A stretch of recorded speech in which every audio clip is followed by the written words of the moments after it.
and just go for it, right? But the problem is that they lack the support structures that would keep them from despairing on that quest as well. They're too alone. It's going to take too long. It's just not possible. So then the second point of crystallization that I have is acting morally.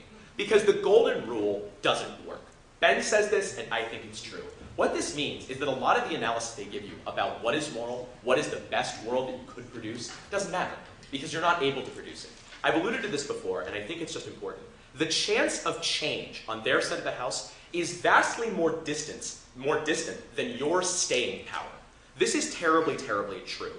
Both sides of this house want humanity to change, basically.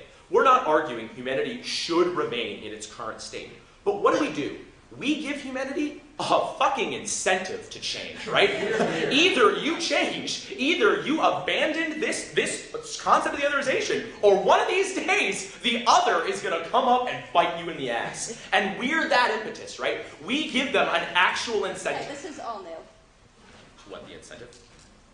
The part about giving humanity incentive to change. Okay. I mean, it was on PMC. But in any case, the second thing that we do in terms of wanting humanity to change is we enable you to hang around long enough to see it change. We preserve you as an actor capable of acknowledging that change. Recognize without being just cripplingly unhappy, right? Because something has been done to you. Justice isn't something that just exists again. We believe justice is good because it does satiate you. They say, well, there's no value in violence. Of course there's value in violence, because the only value that they're giving you is ignoring the fact that you were wounded. That is not a recipe for being happy. You will not be able to accept any overtures to them because you will be so terribly, terribly miserable. You'll have been taught to be miserable because they hurt you and you went, okay, I probably deserved it. I'm going to try again. How many, Ben asked this question in his speech, how many rejections can you take before you do despair?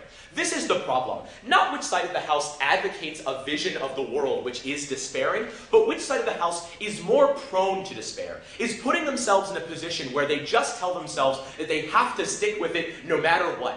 They don't get redress on their side of the house. The retribution point wasn't just, we're justified in some universe. It's that you want to be justified. You want retribution. You're able to hang around humanity and still be an emotional actor until such time that they do change. This is not around, has not been around, about the world which could exist, but surviving in the world that does exist. And we're the only people that take the actions which enable you to do that. And we're terribly proud of it.